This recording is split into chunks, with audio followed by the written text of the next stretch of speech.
chegou a hora do grande debate aqui no Expresso CNN. Duas grandes brigas públicas entre ministros do governo Bolsonaro aconteceram nesse mês de outubro. A mais recente foi entre o ministro da Secretaria de Governo, Luiz Eduardo Ramos, e do Meio Ambiente, Ricardo Salles. No início do mês, Paulo Guedes da Economia e Rogério Marinho Pô, cara, de novo, cara! Pô, cara! Cara! Do Desenvolvimento Regional também trocaram farpas públicas. O tema de hoje é: as brigas entre membros do alto escalão desgastam o governo federal? Pelo amor de Deus, cara. É impressionante o grau de maldade que vocês têm. Mas isso não vai ficar assim não, cara. Chega, já tô cansado. Os nossos debatedores são Bruno Salles, advogado, mestre em Direito Penal. Olá, Bruno, quanto tempo? Boa noite, Mona Lisa, seja muito bem-vinda de volta. Brincadeira tem hora, brincadeira tem hora. Obrigada, boa noite. Caio Coppola, bacharel em Direito e comentarista político. Sentiu saudades de mim, Caio Coppola? Claro que sim, Mona Lisa. Não só eu, como toda a audiência do programa. Então, eu reforço aí as boas-vindas do Dr. Obrigada. Bruno. Boa noite aí, boa noite ao espectador da CNN. É isso aí, só pra gente relaxar na volta. Começamos então com você, Caio, suas primeiras considerações pra gente começar esse debate. Claro. Bom, mês passado nós debatemos a relação entre o presidente da Câmara Federal, o senhor Rodrigo Maia, e o ministro da Economia, o senhor Paulo Guedes, especulando se a hostilidade entre os dois prejudicaria o avanço das reformas estruturais e das privatizações. Bom, em síntese, eu argumentei que a falta de afinidade entre indivíduos nunca impediu o alcance de objetivos coletivos. Por exemplo, o funcionário que não admira o chefe ainda pode e deve gerar valor para sua empresa. E o esportista que deseja ganhar um campeonato, ele tem que colocar em segundo plano as suas diferenças com os companheiros de time. O tema de hoje é quase idêntico ao discutido mês passado: os atritos entre autoridades da República e a sua repercussão prática. Eu pretendo endereçar esse ponto demonstrando factualmente que não existe relação de causa e efeito entre as disputas por espaço político e o fracasso de um governo. Mas antes, eu proponho algumas considerações para reflexão do espectador. A pauta dos nossos debates, ela tende a refletir os fatos com maior protagonismo no noticiário. Mas esses não são necessariamente os fatos mais importantes para a vida do cidadão, para a evolução das práticas políticas, para o aprimoramento da legislação ou até mesmo para registro histórico. Então eu vou ilustrar esse meu ponto com dois breves exemplos. Domingo agora terminou o prazo para que candidatos e legendas apresentassem a sua prestação parcial de contas. E para surpresa de ninguém, verificou-se que menos de 1% dos políticos, menos de 1%, receberam 80% dos recursos do fundo partidário e do fundo eleitoral, que somam aí quase 3 bilhões de reais. Isso é a prova cabal de que, além de ser uma imoralidade que viola a isonomia nas eleições, o financiamento público de campanhas é uma farsa destinada a concentrar poder e a concentrar dinheiro na mão dos caciques partidários e de políticos de carreira buscando a reeleição. Tanto que, em plena pandemia, o Congresso Nacional, capitaneado aí pelo senhor Rodrigo Maia, ele próprio usuário contumaz de recursos públicos para pagar a conta das suas campanhas, nem cogitou destinar os bilhões de reais reservados aos partidos para o combate à crise de saúde e à crise econômica. Ao invés disso, toda essa dinheirama está bancando campanhas milionárias de reeleição, como aqui em São Paulo, onde o prefeito Bruno Covas é o destinatário recordista de quase 8 milhões de reais de dinheiro público só até o momento. Será que esse dinheiro não seria melhor investido, por exemplo, no SUS, para tratamento de pacientes com câncer nos hospitais públicos? Só uma ideia que me veio à cabeça. Também, ao longo da última semana, repercutiu a fala histórica do Papa Francisco, aspas, os homossexuais têm o direito de ter uma família, pois são filhos de Deus, e são mesmo. O que temos que ter é uma lei de convivência civil. Dessa forma, eles serão legalmente cobertos. Vocês percebem a importância disso?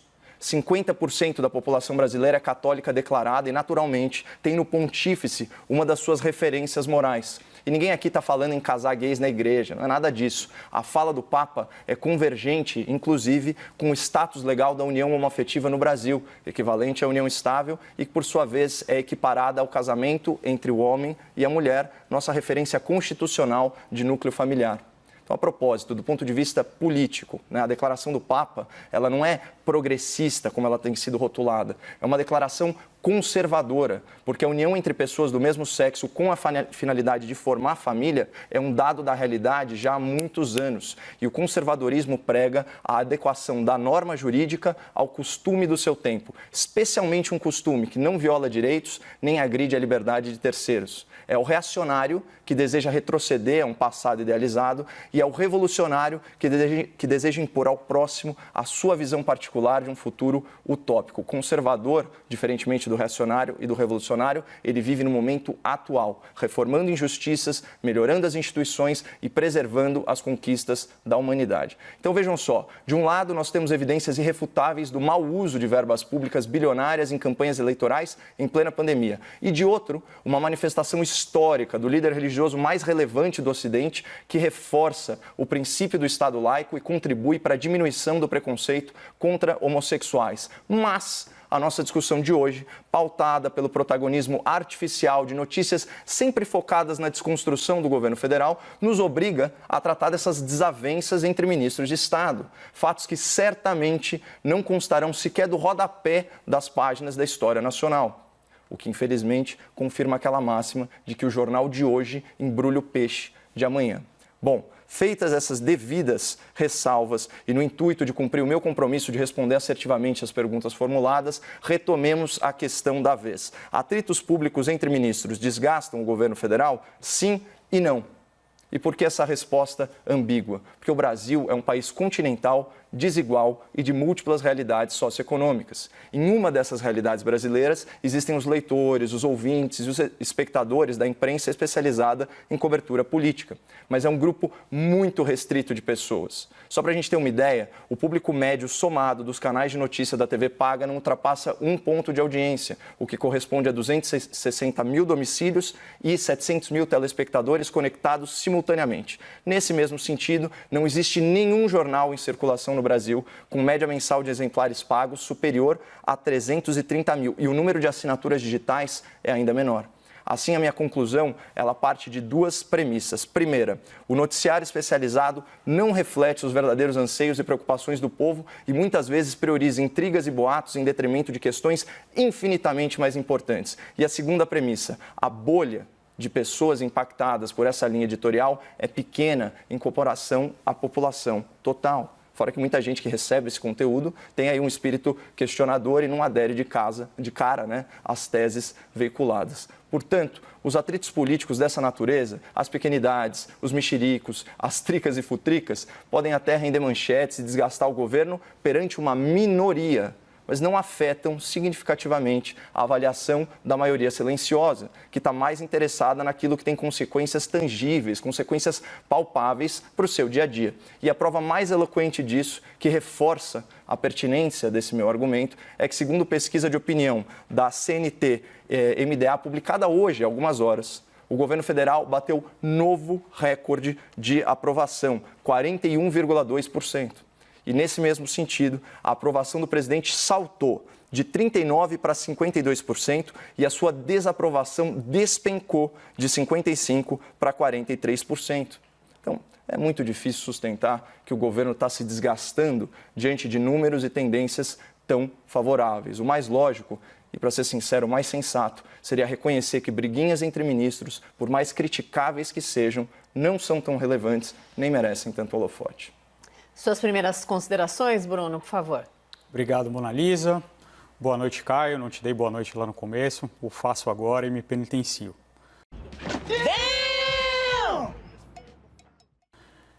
O que eu entendo desse debate de hoje? De fato, eu concordaria com o Caio se todas essas intrigas entre os ministros de Estado, entre os ministros e o presidente da Câmara, elas fossem realmente algo pessoal, algo que fosse relacionamental, de pessoas que não gostam uma da outra, que têm animosidades uma com a outra e que querem, que têm visões de mundo diferentes.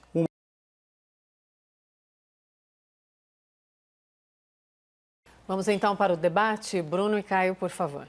Bom, eu concordo integralmente com o Bruno no sentido de que a postura dos ministros de publicizar os conflitos, ela não só é criticável, como ela é lamentável, né?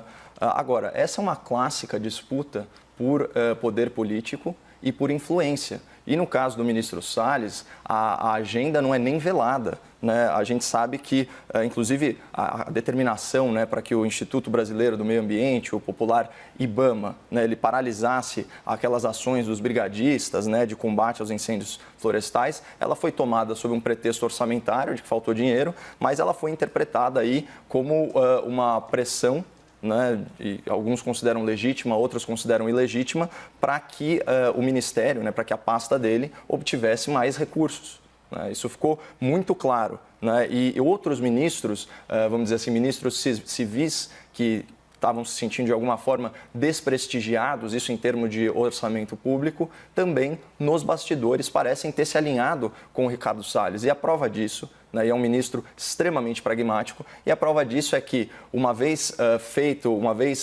vamos dizer assim, colocado em público o factoide, inclusive com ofensas aí de natureza pessoal ao seu colega, né, ele logo depois, né, botou panos quentes, se retratou publicamente, né, um pedido de desculpas aí irretocável e obteve o resultado pretendido, como você bem colocou, da obtenção de verbas. Então, o aspecto prático disso é uma interrupção temporária em alguns serviços do IBAMA. Isso, de fato, a população, principalmente a população diretamente afetada, vai conseguir perceber. Agora, a pauta do debate, ou seja, o tema em si, que fala se isso desgastou o governo, aí já são outros 500, né? Inclusive, os números reforçam a minha tese inicial.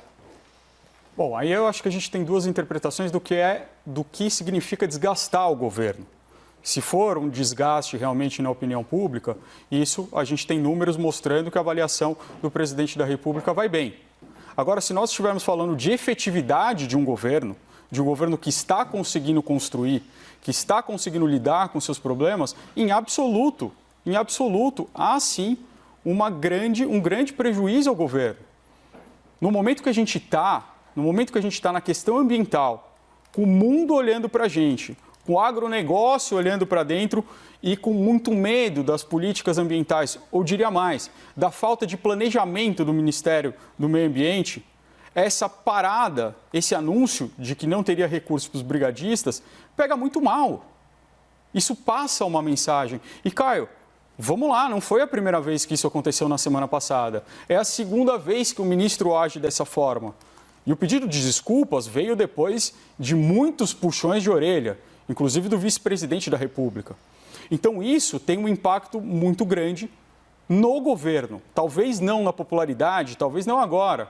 A popularidade de um governo é medida por coisas que ele fez alguns meses antes. E a gente sabe que a popularidade hoje está subindo, baseada em ações que foram tomadas lá no começo do ano. E reputo aqui, basicamente, ou principalmente, basicamente não é a palavra, principalmente ao auxílio emergencial.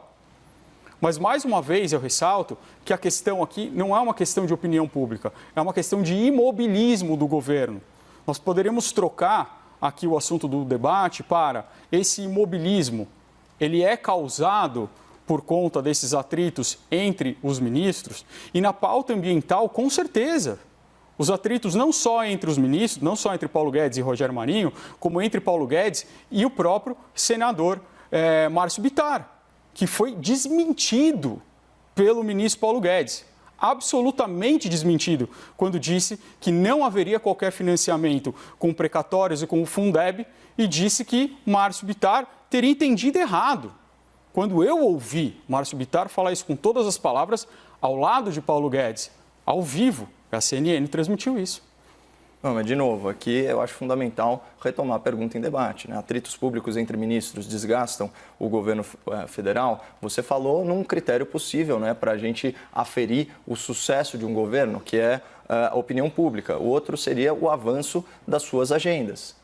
Obviamente, isso não caminha no ritmo que nós gostaríamos, né? A gente já criticou aí a ausência de um plano para a reforma tributária, a lerdeza, né, e a falta de empenho do governo em promover a sua própria reforma administrativa. Mas o ponto é o seguinte, vamos retomar então a pauta em 2019. Então toda aquela tensão, principalmente entre o presidente da Câmara Federal, o senhor Rodrigo Maia, e o governo federal, aquela troca de gentilezas, as pessoas tendo que ir às ruas, pressionar o parlamento, para fazer uma reforma da Previdência mais expedita, se não me engano, em 25, 26 de maio, milhões de pessoas nas ruas do Brasil com essa agenda, essa foi a principal agenda dessas manifestações. Então você tinha um clima de tensão política e nem por isso a reforma deixou de ser aprovada, ainda que aos trancos e barrancos e não exatamente com a redação pretendida pelo ministro Guedes, mas ainda assim a reforma mais ambiciosa do tipo que já foi feita no Brasil. Então, de novo, essas DRs, essas discussões de relação em ambiente público, apesar de, vamos dizer, de novo, muito criticáveis, de lamentáveis, elas não acabam afetando a vida cotidiana do cidadão. Isso vai se dar, como você bem colocou, mais para frente, se esses conflitos repercutirem na vida prática, na vida palpável, no que é tangível para o cidadão. Mas enquanto isso não acontecer, Bruno, são só especulações, assim como o seu chute de que a popularidade do presidente só se deve essencialmente ao auxílio emergencial e não é simplesmente um conjunto de fatores, como por exemplo, a ausência desses grandes casos, grandes escândalos de corrupção na gestão do governo federal. Caio, não é meu chute, essa é a análise política da maioria dos analistas políticos. Não é algo que eu inventei. É algo que, se você pegar a imprensa especializada, e eu acho que a imprensa especializada ela tem uma razão de ser, ela tem uma importância muito grande, a gente não pode menoscabar ela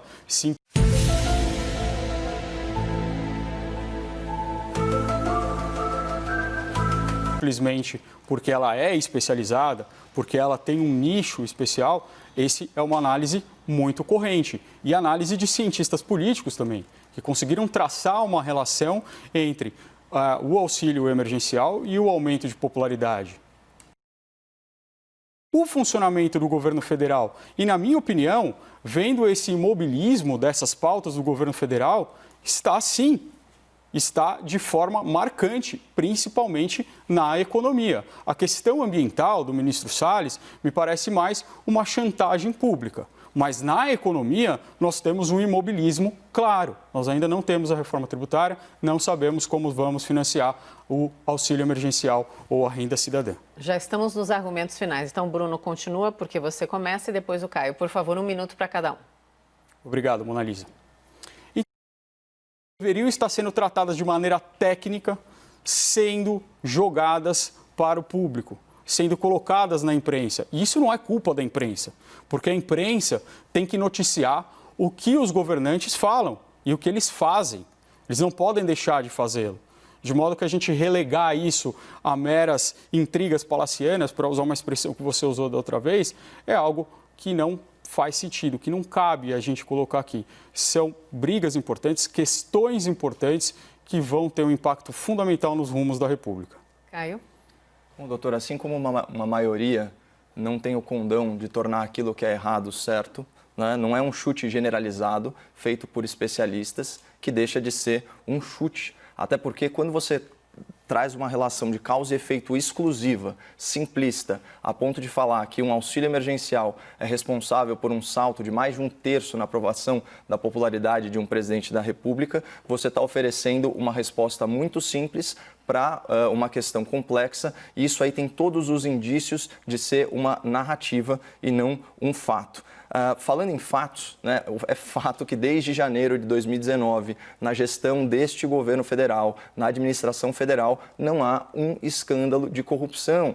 Os casos dos gabinetes da Alerj não correspondem ao governo federal, assim como o caso do senador implicado aí em escândalos de desvios de verba relacionados aí à Covid. Então, de fato, tentam cercar o presidente da República com todas, vamos dizer assim, com todos esses escândalos, mas nenhum deles se deu sob a sua gestão no governo federal, e isso é um recorde, não há o que contestar. Outra coisa, falando sobre a imprensa, de fato, essas intrigas palacianas, elas existem e elas são noticiadas, e devem ser noticiadas. O que a gente está discutindo aqui é o protagonismo desses fatos no debate público. inclusive em comparação com desavenças em outros campos do poder. Por exemplo, a desavença no STF entre o ministro Marco Aurélio, né, e o ministro Alexandre de Moraes, em que houve inclusive uma acusação de vazamento de questões processuais para a imprensa. E se esse fosse um país sério, isso seria apurado, inclusive no âmbito do próprio STF, porque pode estar embutido ali uma denúncia de crime. Então é só disso que a gente está falando, de não ter duplo padrão na imprensa e da gente atentar para o que realmente está impactando a vida do cidadão e falar menos de fofoca e mais de política. Obrigada, debatedores. Até amanhã, Bruno. Obrigado, até amanhã. Até amanhã, Caio. Boa noite, Mona Lisa.